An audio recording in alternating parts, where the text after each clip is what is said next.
Central Venous Catheters by Cynthia Gunderman, University of Alberta, 2015.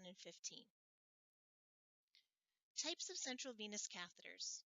There are several types of central venous catheters, but they can be categorized into four major sections. There are short-term non-tunneled catheters, long-term tunneled catheters, peripherally inserted central catheters or PICC lines, and implanted vascular access devices or IVADs. Short-term non-tunnel catheters, their dwell time is 24 hours to 14 days. Insertion sites include the internal jugular, subclavian vein, and least often the femoral vein. The femoral vein is not the vein of choice because of its proximity to the patient's perineal area. It is at an increased risk for infection. These lines are inserted and removed often at the bedside in an emergency situation. And wings are sutured to the patient's skin. So if you look at the diagram, you'll see the blue triangular part that has two small circles, and that's where the physician or the nurse practitioner would suture those directly to the patient's skin so the line does not fall out. These lines, because again, they are often put in a situation where it's an emergency at the bedside, have quite a high rate of infection. Here's a picture of a patient who has an internal jugular triple lumen catheter, and this is a short-term non-tunneled catheter. Long-term tunneled central venous catheters, the dwell time is the length of treatment or until complications occur. Sites include the superior vena cava most often. They are inserted and removed in the operating room or in diagnostic imaging. The tip is located in the descending superior vena cava. And long-term tunneled catheters have a Dacron cuff, which anchors the catheter itself into the patient, as well as a bacterial barrier, which helps to prevent infection. And these catheters do have a lower rate of infection than your short-term catheters. And this is a picture of a patient with a long-term tunneled central venous catheter. You can see that it is a double lumen, and you can see that it does not have wings. It's not sutured in.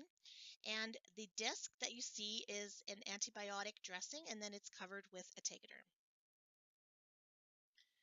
Next, we have peripherally inserted central catheters or PICC lines. These are quite common, and their dwell time is weeks to about 2 years. The insertion sites include the basilic vein, the cephalic vein, but most often the brachial veins. They are inserted by a physician or nurse practitioner and often are inserted under fluoroscopy, which means under X-ray, or in diagnostic imaging. The tip is located in the descending superior vena cava, and they are secured using a stat-lock device.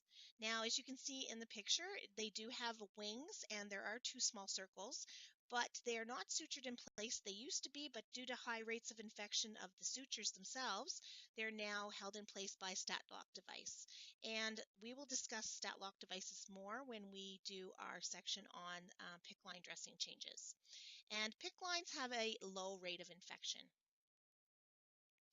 Here you see a patient's arm with a PICC line. It's a double lumen.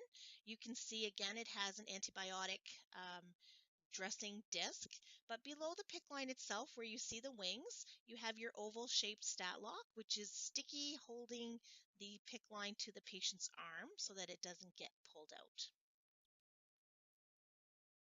The last type of central venous catheter is your implanted venous access device, or IVAD.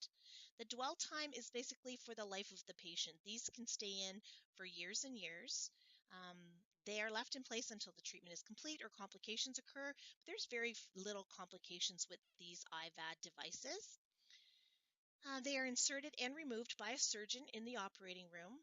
The tip is located again in the descending superior vena cava, and they must be accessed using a non-coring or Huber needle, and it must be done by a registered nurse with a special clinical competency.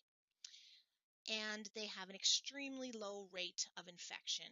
So what you're looking at in the picture here is the device itself, which is round. It's usually titanium though. And then in the center, you have the silicone core where the needle goes. So you don't see anything outside of the patient but a lump unless it's accessed with a needle, and then you will see the needle, as in the next slide you'll see a picture of an accessed IVAD.